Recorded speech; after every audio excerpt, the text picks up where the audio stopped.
Hello, and welcome to the Horror House Podcast. I'm Dave. I'm Chris. Jeff, Where is he? Where's Jeff is hopefully going to join us soon. He's having some technical difficulties. But until then, we'll do the best we can. So, Chris, how you been? I'm nervous our audio's not working, but I think it is. So I'm good now. I'm really good. It's time. Okay. It's been a hot minute since we've done an IRL episode, and it's been a hotter minute since we've done one on Cryptids. So I'm pretty ready to talk about monsters. It is a well we've dug before. This is Cryptids 5. So back by popular demand. Maybe popular to us anyway. I love it. We're still letting all the people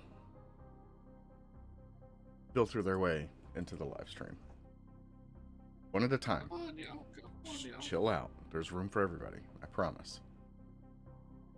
We may not get to your cryptid this time, and that's okay. But the way that you fix that for next time is to let us know what cryptid you want us to talk about. And I would show our stuff right now, but I don't have it. So, you know all the links, man. You know what they are. We're on the Twitter. We're on the Blue Sky. We're on the YouTubes. Go find us and talk to us. Subscribe, like, follow, comment on the YouTubes. Share with your friends. That's a big one. That's a big one. Helping us out. Help us help you. And maybe next time we will get your cryptid in there. Until then, we're going to keep choosing some crazy shit probably. You guys stick around and find out. Some unconventional cryptids today. We're not talking your regular old run-of-the-mill Loch Ness monster.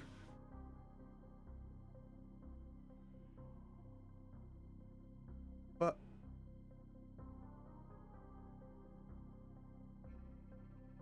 I see what you're doing there. What time it is? One sec.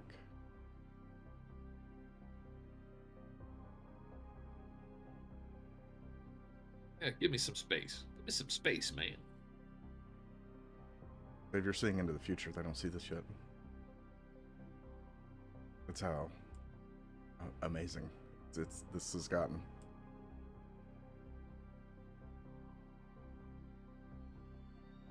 All right. All right. Are you ready, sir? Talk about. I am ready. News. Well, let's go.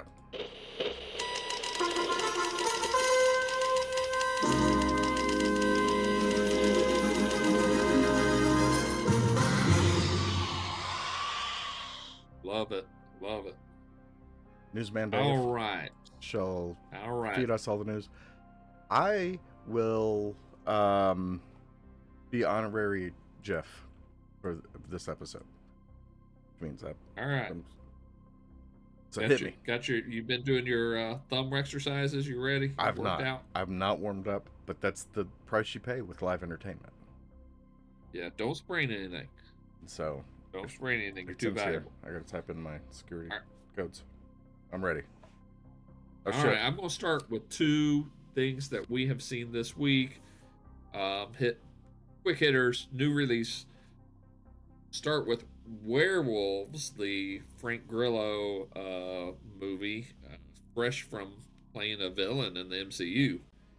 He's a hero in a time when the full moon, the light of the full moon, is turning everybody into to werewolves, and he's trying to stop it. He's trying to protect his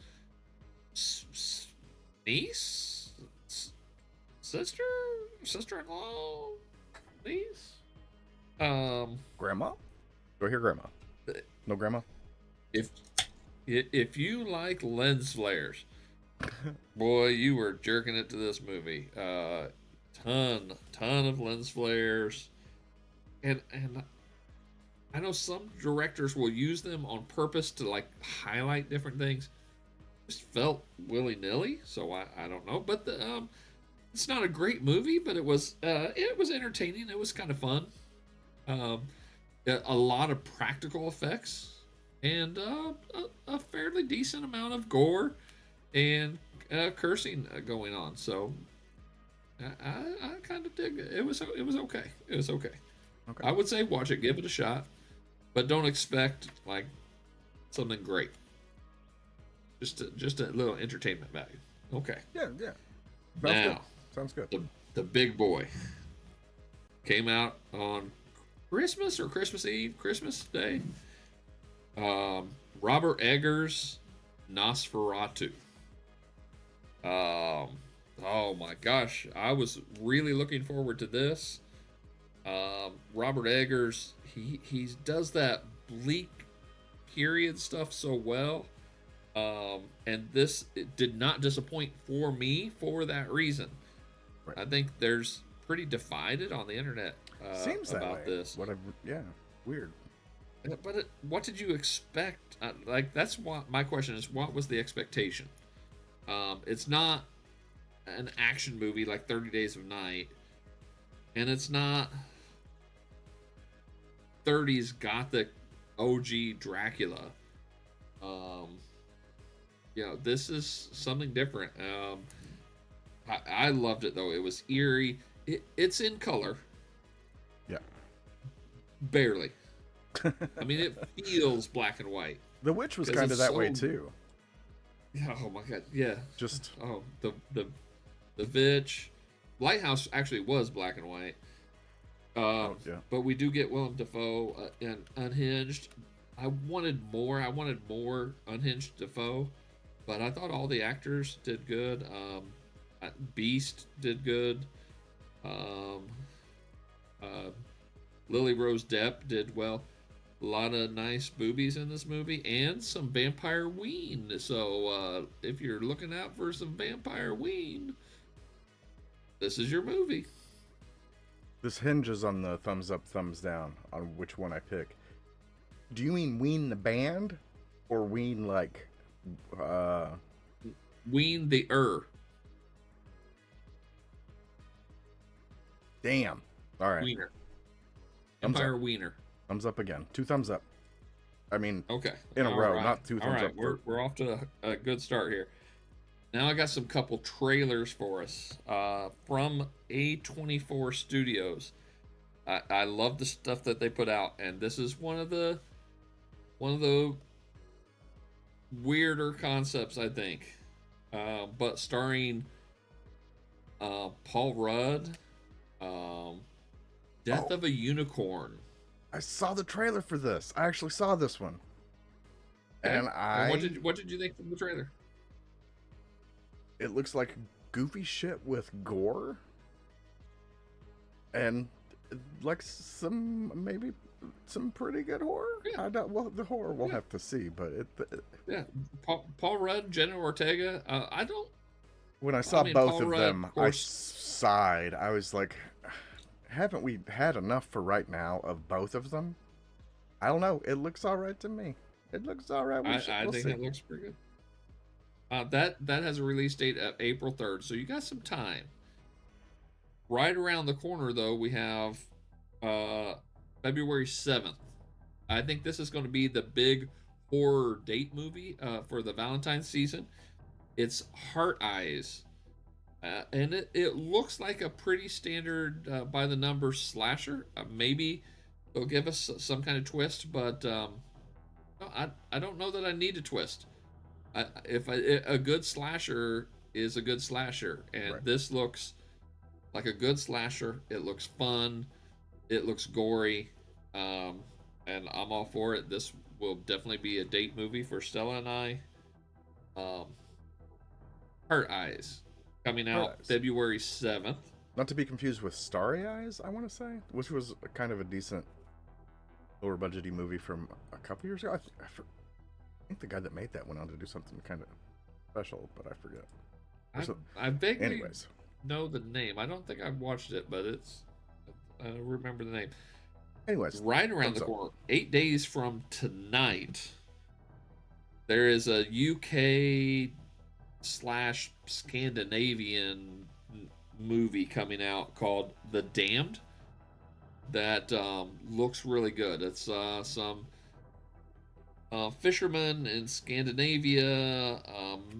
It's set a little ways back, but not like Viking era anything. But some people at a lighthouse or a cabin, they see a boat wreck. They don't help the people, and then maybe they come back from the dead to get them for not helping. It looks eerie. It looks creepy. It looks atmospheric. So I'm all in. The Damned comes out January 10th. Sounds pretty cool. I'm kind of intrigued. What's gonna set the thermometer off? Oh, I went a little too hot. I didn't warm up. Remember, I'm doing my best here. Willem Dafoe? No Defoe. No Defoe. No DeFriend. Pat Battinson? No, a bunch of like Norway actors. I didn't recognize like people anybody from the trailer. Okay. So okay, thumbs up. Another thumbs up.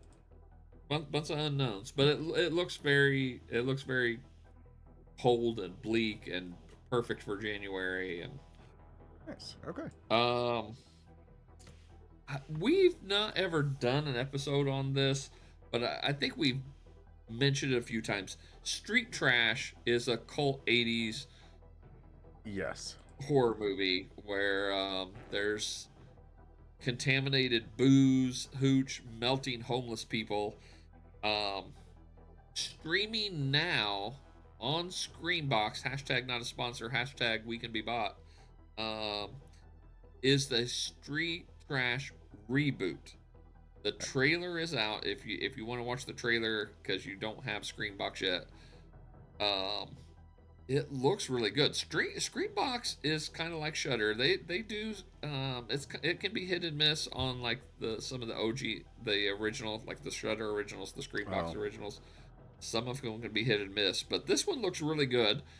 It's a modern tale of street trash set in 2050 in South Africa, where the ultra wealthy are using the drug to melt the homeless people so they can take care of their homeless problem in the city. And so it has some social commentary bled in there, and it looks entertaining to me. It looked good, some good splatter practical effect stuff. I'm sure there's probably some CGI mixed in, but yeah, I think it's from by the trailer, the director who did Bride Barry. Right, and the guy who played Fried Barry is in this as another. That's the one picture I've seen is of him. It's I the original Street Trash is like what do we call those kinds of like sloppy splatter kind of. There's a term for it. I feel like that's kind of very niche. But I hope it approaches that. To me, it's a little bit odd that it's not in like L.A. or New York, or like these kind of town that I'm kind of, my brain is wanting to put a street trash type of movie. We'll see. I watched the trailer tonight. I just watched the trailer tonight, and it definitely looks good. And like I said, mostly looks like it's practical effects. Fried Barry was a lot of practical effects, so it was pretty good. Fried Barry, is that on Shudder? I think it's on Shudder and Screenbox. So. Which was a 2020 I can't remember film. what I watched it on. For a while, I had both. Right now, it's on AMC Plus.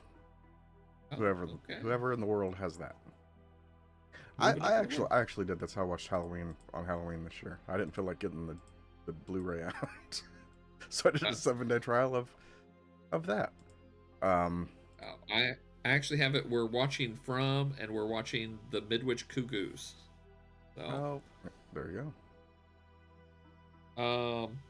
And if you get AMC Plus, it includes Shudder. So And all hashtag not a sponsor, 47 hashtag. side series of The Walking Dead in their entirities. Oh, yeah.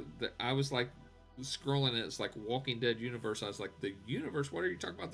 There's who knows how many spin-off things for Walking Dead.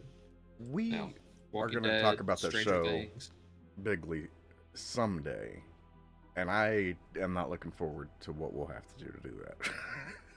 Yeah, there's an animated series now, Walking Dead universe. What if? So it's. What if the? I'll leave the jokes for later. What else you got? And I got moving into video games, and I haven't been gaming a whole lot, but maybe one of these could move me and inspire me. So, coming out January 24th, initially on Steam, but it looks like it's going to come to console like 2 weeks later. It's Pirates Never Die. The trailer had a little bit of gameplay, and so it's third-person perspective behind your guy, but it looks really cool and creepy, and you're like on a weird haunted zombie pirate island with monsters and stuff. It looked pretty good. Right on. It was promised to us last fall. It's now winter. It has not arrived yet, but now they're saying Q2 of 2025. It's the Toxic Crusaders game. That beat 'em up thing? Was it a beat 'em up? I think it is a beat 'em up, yeah. Or am I just being like nostalgia brain? No, I think it was a beat 'em up. Like with the different characters, because it looked like it had a character select screen that makes me think. Yeah, I think unless I'm thinking of something totally off. To go with the movie that also doesn't exist. To go with the movie that doesn't exist. And apparently they're trying. So the original Toxic Crusaders cartoon only ran for one season, and apparently they're trying to get season 2 made. So, but I want the Toxic Avenger movie. Yeah. I mean, make it the summer of Toxie. Get that shit out. Get it out there. Yeah, let's do it. It would not have been on my list to say like what needs to be remade. It would never have been Toxic Avenger. Right. But you did it. You made a Toxic Avenger movie. Now let me see it. Yeah. And the last one, and this game sounds the coolest to me. Some of the art in the trailer, it's not really a game trailer. It's like a teaser thing. And so you're seeing some assets and some of the environments. It's hard to say that in game they're going to look like that or what, but it's called Lighthouse of Madness. It is set in a small town called Innsmouth. Okay. So it is they're hyped. It's really hyped thing. It's just announced, so there's not much out there to see. No release date or anything. But typically the Lovecraft games don't go as good as they should for some reason. Maybe this will be the one that changes it. I never did play the Sinking City. I really wanted to play that. I still may play it eventually. That was from a few years ago now, but Call of Cthulhu was okay. I've played a couple of them myself, and just like, they're okay. If you're a big Lovecraft fan, you could get into them, but if you're not, and you just want to play a cool video game, but maybe this is the one. Maybe two. I'm gonna give one thumbs up, and I give you the other one if you do good. Developers, that's on you. Okay. That's all I got. We can get out of the newsroom and back to discussing some cryptids.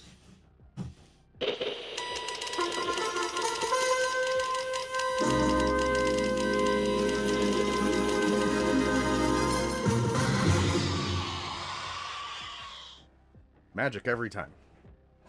I'm back in the cave. You never left the cave, really. You took the cave with you into the news studio, which is impressive. I told Dave that I was very impressed with his lighting this week. I've done away with 90% of mine to go into the creepiness of the cryptids. Dave has went into a literal cave and it looks like there's a fire, and it is this is my favorite background you've ever done. It hits my immersion was here. Now it's you're taller than me. You got to do it. Every once in a while, when I turn my head, I've got a serial killer behind me. Lean back. A spring. I think that was what summoned him. Oh, nope, it wasn't. You never know. Jason shows up when Jason wants to.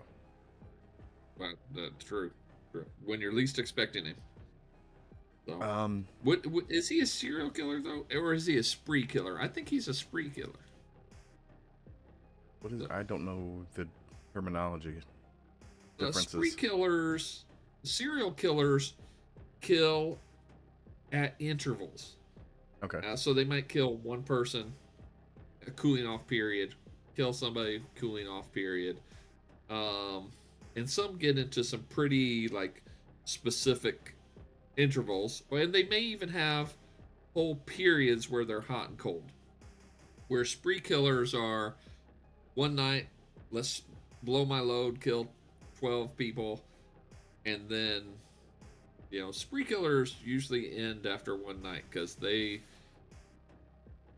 it's like alcoholics with drinking. Once they stop, you can't just kill one. Right. It's like Lay's potato chips. Jason is the Lay's potato chips of round boys that come back to murder people. Spree kill people. So you can have multiple... Drowned as a boy and mysteriously come back as a man. To get toxic waste on him. Get doused with radioactive sewage and come back a kid again. I don't know. I don't think they did either. I know it, but I still love me some Jason. We'll have to break out our science pens together one day and try to get to the bottom of, with your background in the medical field and mine in light buffoonery, we could do great things. Medical hot take: dousing yourself in radioactive sewage will not make you young again. Oh man, I'm together with your You're looking plan. into the future, Dave. Oh, sorry. Didn't know that. All right. Do you want to start with that, or do you want to start with a different one? Past? You can be heard in both, is the weird thing. Okay. My first cryptid. If you are a TikToker from just this past summer, you heard the Dirtman song. I'm going to do my best to give it a little song. I'm not going to play the music because I don't need a copyright strike.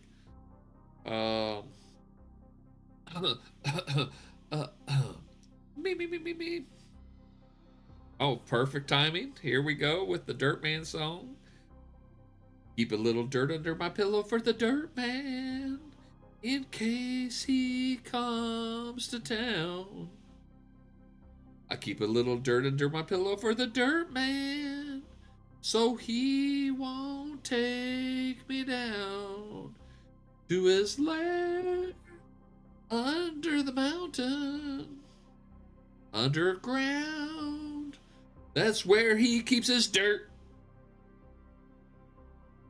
All right. Originally sung by Carter Vale on TikTok. We got to give him great credit. He is the master of these goofy little songs, and yes. I like them. I like it very much. So is this the Dirtman that we're looking at? What is this? That is. So when I proposed the Dirtman, based on the TikTok song, TikTok, I didn't know where I was going to go with it. Like I just like, oh, this would be fun to write cryptid lore based on a 30-second goofy ditty. But when I started researching, there's something to be said here. So, at least 2 ancient cultures had reference to underground dwellers and I'm not, and these are like ancient colors. Um, in Sanskrit, they called them the Samstha, which I'm sure I butchered that pronunciation. And I'm going to butcher the pronunciation of not just the underground dwellers, but also the ancient culture here. The culture is the Cucuteni Tripilian culture, and they had believed in underground dwellers they called the Hinakta. Um, and they both like references these cultures are so old, like there's a whole lot not known. Right. But when you start digging in to pop culture, we have lots of pop culture references to underground dwellers, and so this leads credence to the idea that these cryptids have been known to us for a long time. They're in our DNA at this point. So um,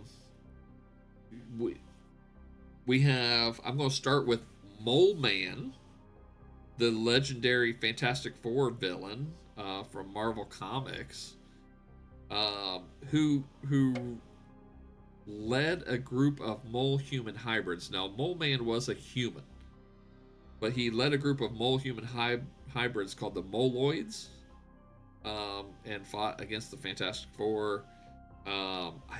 Was he their first villain? I think was he in Fantastic Four #1? Yes, first appeared in Fantastic Four #1. Fun little tidbit of Marvel history. Marvel was originally not allowed to do superheroes due to some kind of copyright thing with agreement with whatever magazine they were working with, or DC or Western Comics or some shit like that. So the first several issues of Fantastic Four, which is the first family of Marvel, they don't have matching uniform. They just wearing whatever, and most of their covers, that I don't know what happened there, but that tripped me out. I'm sorry. Most of the covers look like they're fighting like kaiju and monsters. So it had more of almost, the covers kind of looked more EC Comics than superheroes. Very cool. But there he is. There's the Mole Man with his 80s 3D glasses on. Would you say he looks kind of aged there, but that's probably the coolest looking Mole Man picture I've ever seen. I think I would agree. However, the nips on these guys is really... These guys, woo. So these are Morlocks. These are Morlocks from the 1960s version of the Time Machine, H.G. Wells' The Time Machine. So here we go, another pop culture reference to underground dwellers. In H.G. Wells' The Time Machine, though, the Morlocks were humans. Of course, this is set into the distant future when man has evolved in a divergent paths, and so you have the Morlocks who live underground, who are the intelligent ones. I know they look like beasts, but they're actually the intelligent ones. And I can't remember, is it Enu? Eloy? Is that the name of the above ground people? I don't know. So yeah, Eloy are the above ground people, which are also descendants of humans, that the Morlocks like farm them. They're allowed to live above ground, but they don't have technology. They can't read. They don't build houses. They just kind of sleep in ruins or outside. So at night, the Morlocks just come up and kidnap a couple of them and take them down into the lair, into the tunnels to eat. So vicious. Now, This What the fuck These are are also these? Morlocks from the more recent Time Machine Oh. adaptation. And then there was, so for some reason, there was also like the king of the Morlocks, who just looked like a very pale um, dude from, you know, yeah, he was different looking.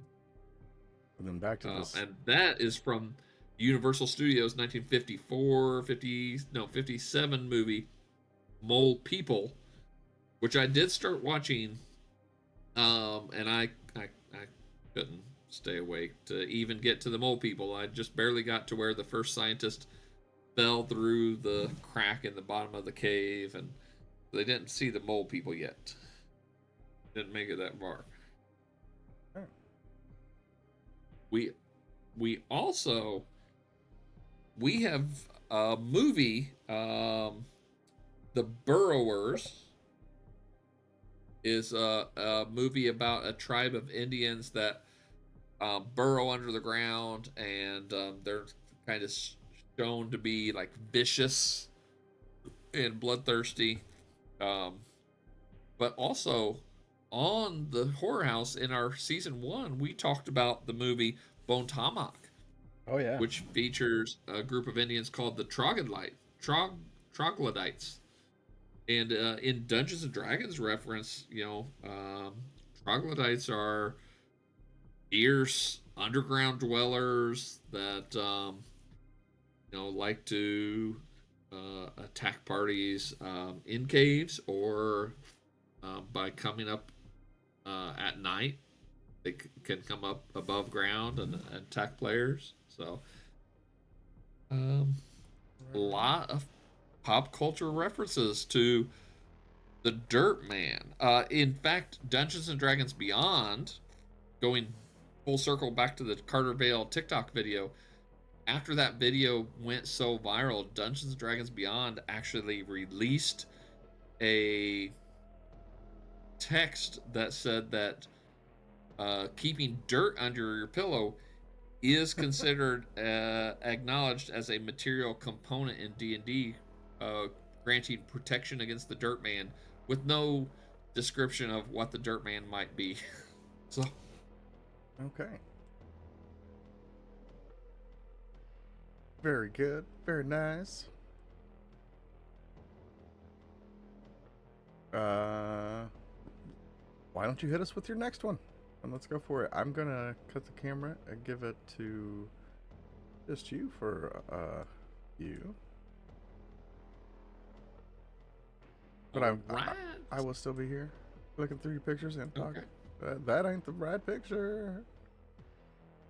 Oh, that's the Dobarcoon. There we go. There we got some Mantis Men. Mantis Men. So I kind of ended up going a couple different directions of Mantis Man. I am very certain that this is not going to be my last discussion of the Mantis Man, because this is a creature that falls under the cryptid category, but also possibly as an alien race. So, Mantis Men, 7-foot tall, bug-like creatures. There were two big sightings, I would say, outside of Hackettstown, New Jersey, both by guys who were out fishing and saw this giant bipedal praying mantis in the forest near the lake where they were fishing. And then another commonplace sightings also, which with less like this is the sighting and more like vague reports, out off of Catalina Island in California. Okay. Very similar description of the creatures, but different creature behaviors. So, in Hackettstown, New Jersey, the creature was seen in the woods, watching the fishermen in each case, and then kind of disappeared when they tried to get a better look and investigate. Which makes me wonder if this is a cryptid, part of a praying mantis in the wild, a regular old praying mantis. They're out there, and they get easily overlooked because they are such good. They are so good at camouflage. They blend in with surroundings. They are mantoids. They are not stick bugs, but they have the similar features: the long limbs, the long body. So they look like a twig in the wild. Obviously, the bigger they are, the harder they would be to hide. But if they're so evolutionary adapted to camouflage to those wooded areas, they may be out there and just never really been identified. This isn't like a giant fucking dinosaur that you can hide. This thing could blend in the surroundings very easily. Now the Catalina Island sightings are most often associated, unlike the Hackettstown, New Jersey sightings, with UAPs. Specifically, UAPs coming and going in and out of the ocean. And so that leads most to believe that version of the Mantis Men, if it is not the same, is an alien race. Now here is what is very interesting to me, and I made me think that the next time we do UFOs, I really want to talk about the different races, how they relate to one another, and the hierarchy of these alien races, because most people when they have these sightings and these abduction stories, a lot of people come away with the stories talking about, oh, I felt warmth and love, and they're here to warn us or to protect us from ourselves and all of that. Especially, and this is where hierarchy comes in, or where the different races come in. It seems like there are some races, like if your alien description fits this pattern, these seem to be benevolent creatures. If your alien sighting fits these set of characteristics, these are malevolent creatures. Jason's kind of peeking out there. But with the mantis sightings, they go to both extremes. So there are some people who have had mantis men abductions who say that the mantis men, they associate them with peace, love, protection, and healing. Where other people describe the exact opposite extreme, like these things are malevolent and cruel and want to rape you and eat your head, which is real what mantises do in the real wild. When they get boogie with it, the woman grabs the man and eats his head off for nourishment to nourish the little babies that she's now carrying. So, very interesting dynamic there. Like I said, maybe on the next alien episode we do, I will discuss that hierarchy a little bit between the grays, the whites, the greens, the mantis people. So, you have any questions for me about the mantis man? What do they eat, would you guess? Well, if the would they eat a people? mean ones of the alien race, maybe people. Okay. But otherwise, it seems like they feed the benevolent alien race. This is going to sound goofy as shit. I found a couple references to them drinking some kind of juice, bug juice or something that they nourish themselves with. So what exactly that consists of, I don't know. Now, if the New Jersey mantis men, which seem to be more of just a giant praying mantis, I could see them eating bats, squirrels, rabbits, whatever they can get their hands on. Maybe dogs, cats, people. Okay. So meat. But real praying mantises are carnivores. They eat meat. Well, let's go through your photos here. That is just an animated mantis man. I thought it was at first the Space came... Ghost guy, but obviously it's not. But it reminded me of the guy from Space Ghost. Ghost. Yes. Drax. Is it Drax? No. Is it? You said Drax, and I just agreed, but because it felt right. I don't know that it is right. It's Drax is the like the sidekick.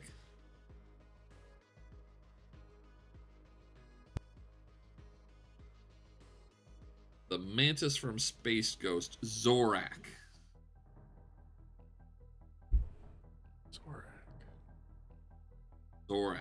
Yeah. I used to love me some Space Ghost. Moltar, Zorak. Brack is the one. Yeah. Okay. Brack is like he's like the is it a mask he's wearing? Werewolf? I don't know. Or... What about this one? That if you walked into that in the fucking woods while you're out, you ain't getting back out of the woods.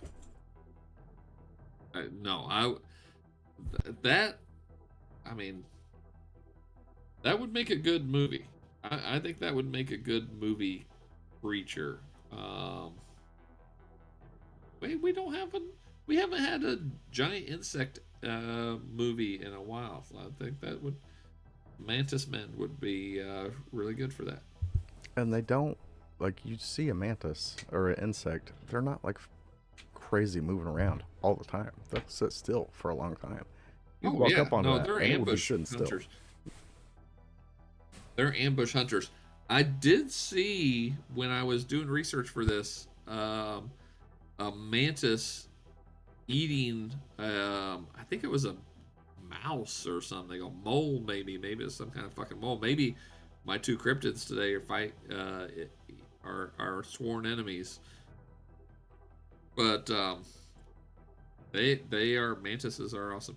Did you know the most successful hunter on the face of the earth is an insect? It's a dragonfly. I did not know that. But another little bit of tidbit. It's believed dragonflies are successful in like 75% of their hunts, which is wildly successful. Like leopards are 20%, 13%, something like that. So. All right. That thing, that last two image you currently have up, like, I think he's trying to make sexy eyes at the camera. It is kind of provocative. Yeah. He's like, who, me? Why don't we Netflix and chill, and I'll eat your head afterwards. And this one, I really like the art. The artwork of this is great. The slenderness, but still the bigness up here. Yeah. I mean, but you could see, especially from that art, I feel like, and from the model that was in the woods, when they're lanky and green, like you can see that if they're holding still in dense foliage, yeah, it would be very easy to overlook them. Did you ever watch the movie? Was it Meet the Applegates? Give me a moment. Applegates? No. 1990 film. Ed Begley Jr. was in it. Yeah, they're like kind of like mantis-like creatures, I want to say. Maybe they're not mantises and I'm just misremembering it. But no, like kind of were, but it was like this weird movie that is due for a remake, especially. Okay. But it was kind of more of a tongue-in-cheek kind of thing. It wasn't like a bit crazy horror movie.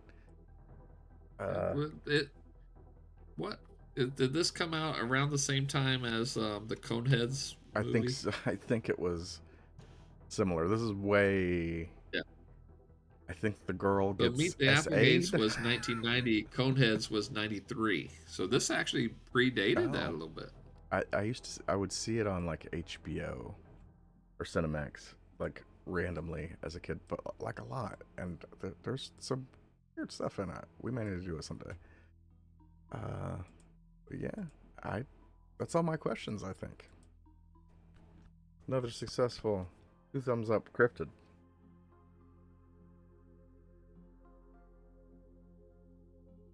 Anything else that you would like to say before we move on? I guess to our potentially our last one of the night. No. I look forward to everybody's comments. We kind of hit them hard and fast here. Um, I don't want to run into either one. No. I don't want to run into either one. Let's get into mine now. Mine this time. I went for. I randomly was trying to find something that I thought was cool and came across a place that has that is maybe filthy with cryptids. Nahanni Valley. It's in the Northwest Territories, Canada. AKA Valley of the Headless, AKA Deadman Valley, AKA Valley of They Had No Heads, Dave. AKA the National Forest of the police said it was probably just wildlife, Dave. But AKA, maybe this ties into the Mantis Men. Maybe it's lousy with Mantis Men eating people's heads. It could be. AKA reservation of possible prehistoric creatures. AKA maybe don't go there. But it's national park reserved now. Pretty remote. There's no roads, no real roads. And you kind of have to go by boat or a plane that can handle some water. A float plane. The site called it Mr. Jones. But here, it's not all crazy vertical walls inside of the cute. But things like this and these walls, there's supposedly over 200 caves in these walls in this valley. And who knows what could be in them or has been in them. Maybe mantis men. Maybe currently my co-host. or mole people. Or mole people. We did not plan it this way, but maybe I think the area you're describing is perfect for mantis people and mole people. Now the gorge itself, I don't have a great picture of just the gorge because it just isn't that. Just think of a big crack in the earth. There you go. 200 miles. That's a lot of room for cryptids. And it's Canada. It's Northwest Territories. It's cold almost all year. It's up to the low 60s for your quick flash of summer, and then it's back down to as low as negative 50 degrees Fahrenheit. Which damn cold. Which led me to believe that maybe weather is a cryptid. I get a lot of alerts about them. Okay.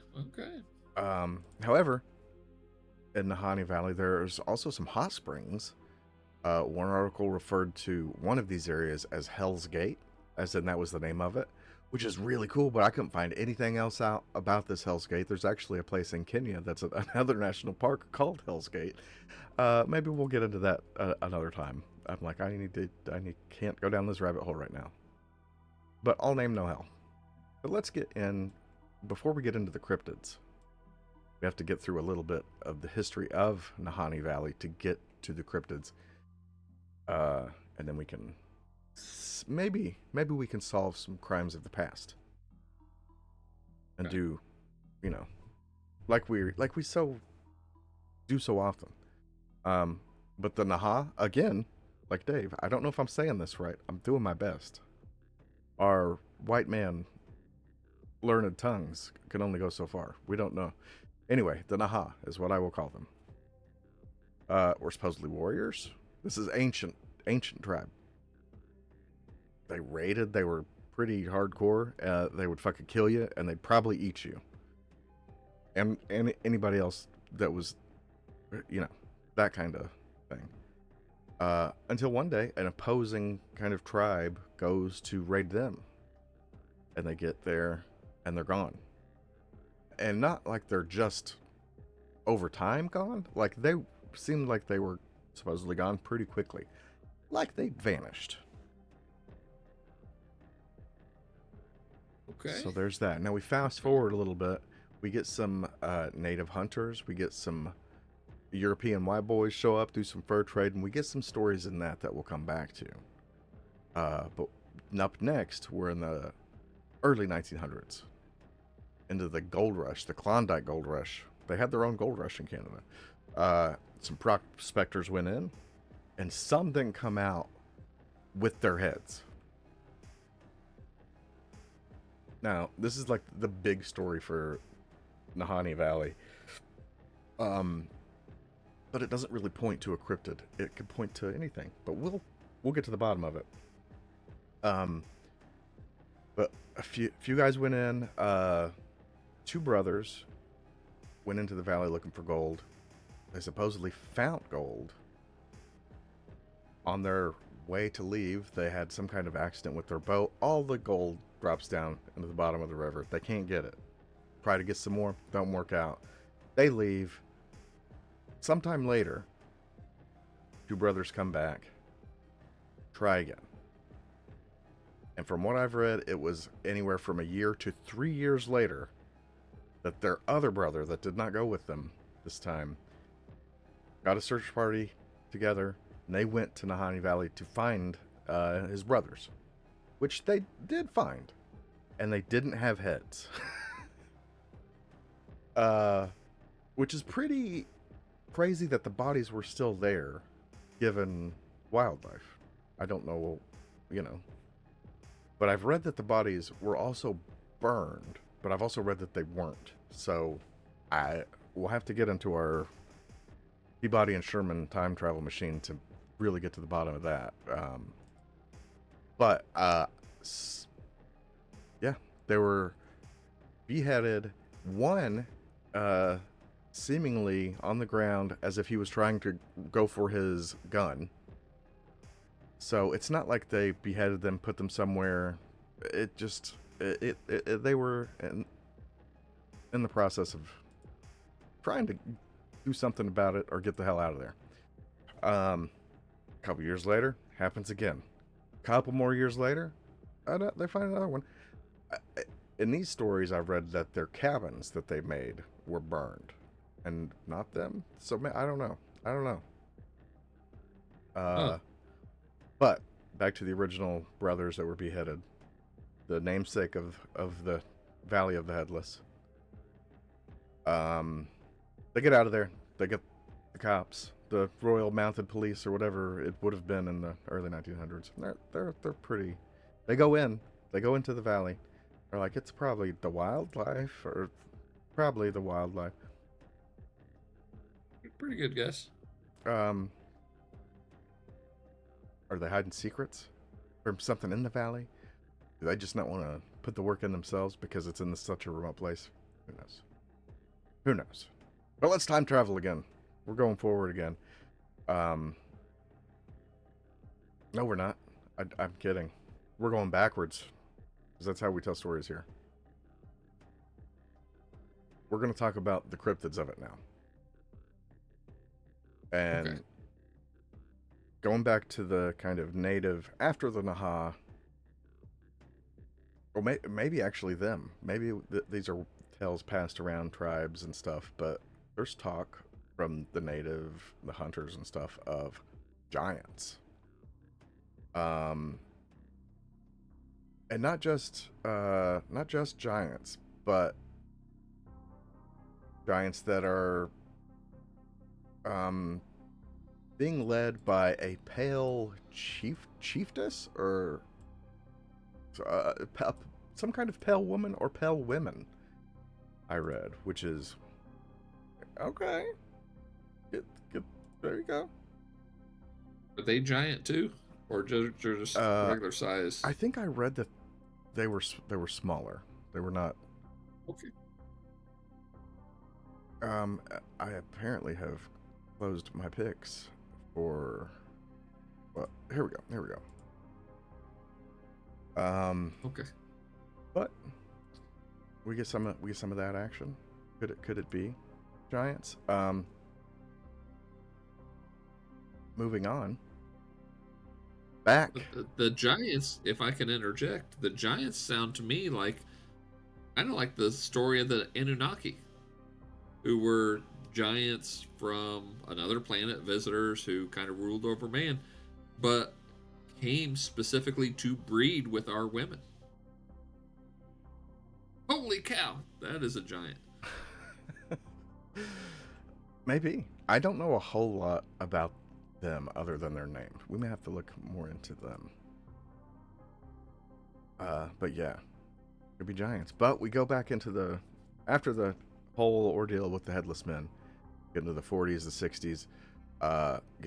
The valley gets some attention from newspapers, some writers, even some scientific folk around this time. One writer said something about it having a sinister atmosphere and a continual sound of the wailing wind against the walls of the valley. And he's like, that's not it, dude. That's not it. I think were his exact words. And then in the 60s, some folks went in, these scientific likes, apparently. I don't know much about them, but they return with tales of giant wolves. I don't know if I would go as far to say giant, but big wolves, like dire wolves, or bear-like creatures, which goes into Inuit folk creature territory. But I mean, even if look how big a dire wolf is. This one random picture I found on Google compared to a human. I'm good. But if that's not bad enough, bear dog. The saddle on that. Bear dog. You don't want to meet bear dog. No. Nobody wants to meet a bear dog. So either way, it was a prehistoric animal, or it was a creature from Inuit folk tale called Wahila. But still, I don't know if these are equipped for decapitation. But I don't know. One last cryptid. It's called the Nukluk. And if you are finding some whimsy in that kind of a name, it's probably because, yeah, it would be a little bit whimsical because it's just a little Sasquatch. It's like a 5-foot tall Sasquatch that I don't even know is actually a thing. Like, it just sounds like maybe they found a dirty person that was kind of hairy. But much smaller, kind of Neanderthal man. But small. Okay.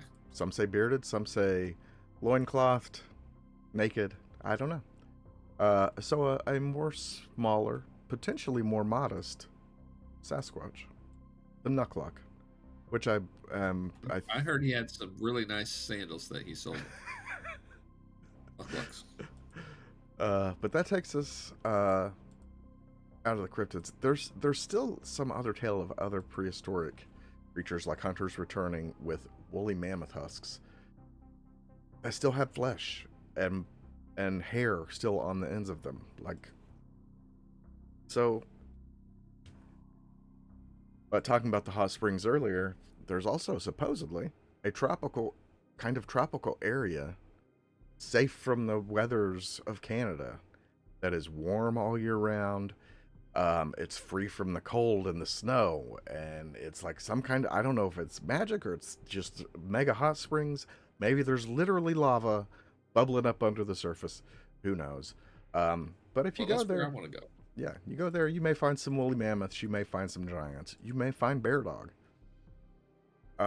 It's hard to say, because, like I said, you could hike there supposedly, but do you really want to hike in that northwestern Canadian weather for maybe 100 miles? Or go down a boat that would maybe also take days to get through?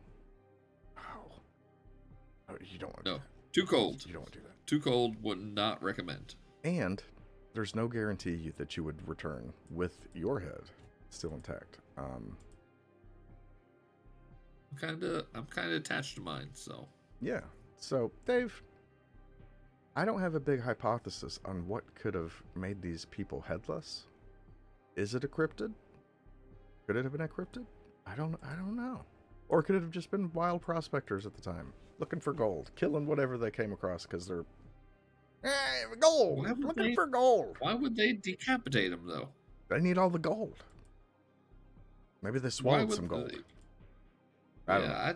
I mean, if it was other prospectors, I don't think the decapitation takes place, or they're going to hide the bodies. They're going to hide the evidence. I just don't see that. So I agree. I don't see the dogs. I don't see dire wolves or bear dogs, because that's just not their behavior. Now, I will say, there was an old guy in Madison years back that he used to have a pet serval.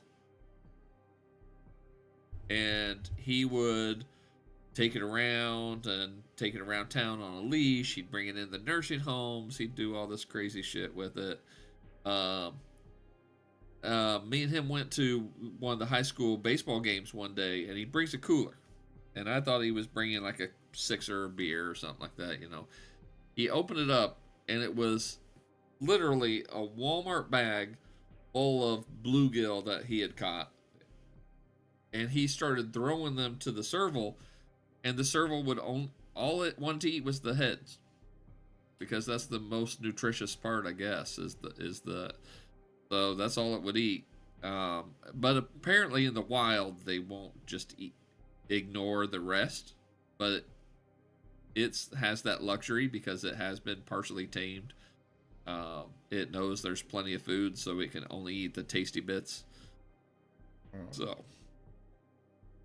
good to know. Well, that's not a thing that's completely unheard of in animals.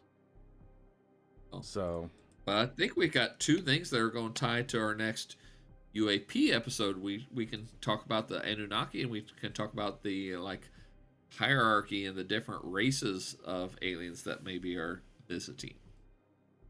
Maybe they don't want to be called aliens, but visitors.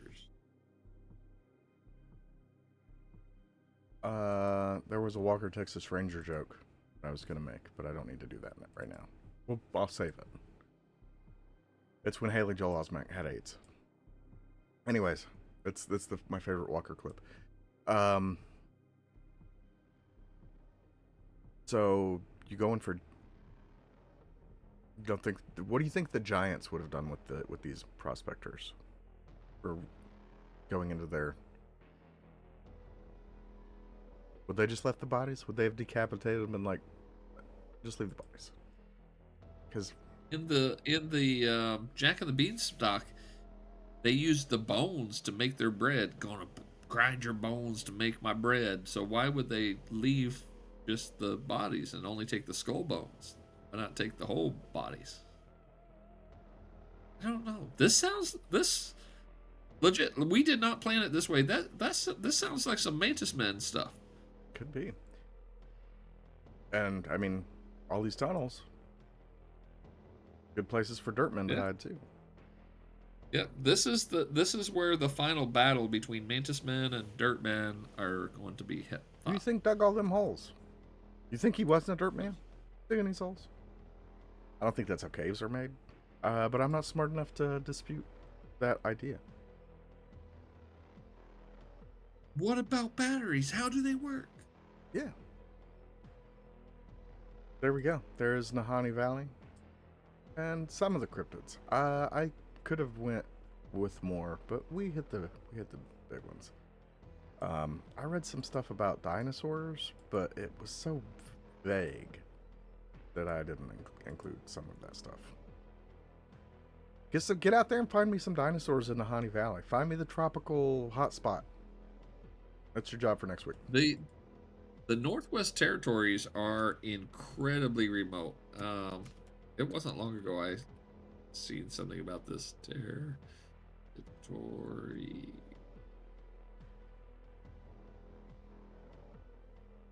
And I mean, those dense forests like this, like they talk about if you get lost in them,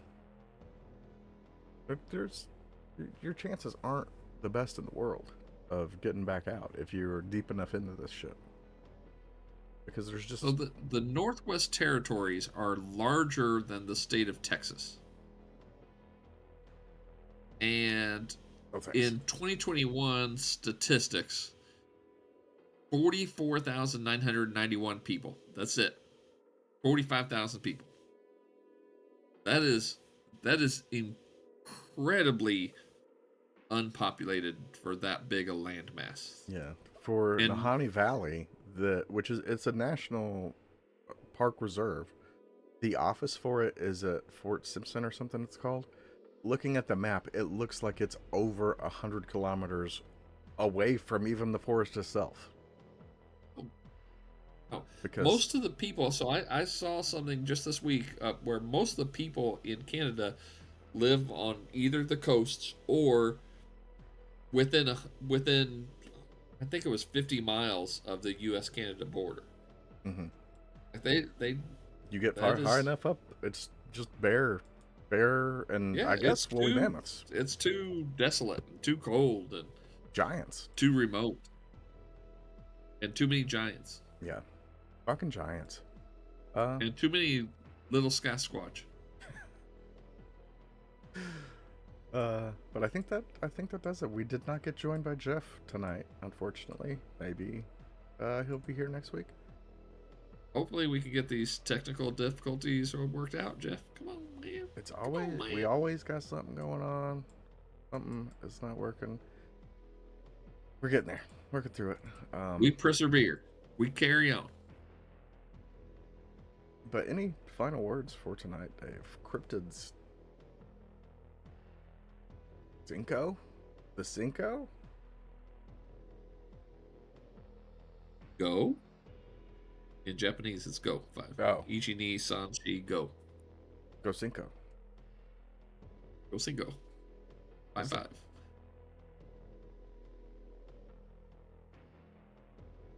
Final words? No, I don't. I mean, stay curious, my friend. Don't act like we know everything, because we don't. There's more to learn. There's more out there. There's so much. As much of the Earth is populated and explored, there's a lot that's not. Yeah. We don't know everything. We have trouble getting to parts of it.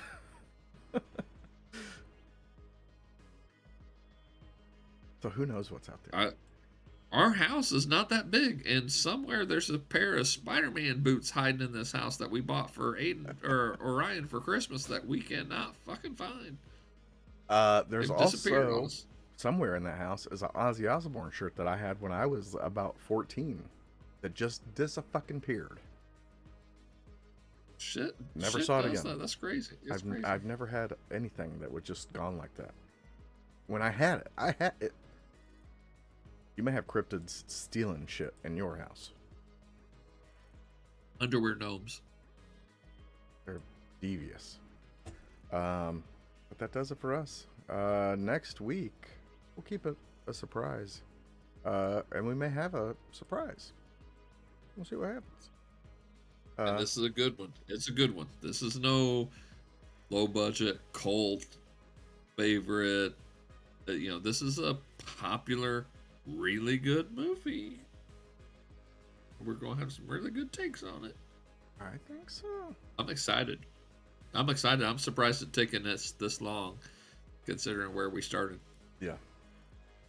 So until then, we're out. So long, everybody. I didn't get to use my flashlight once.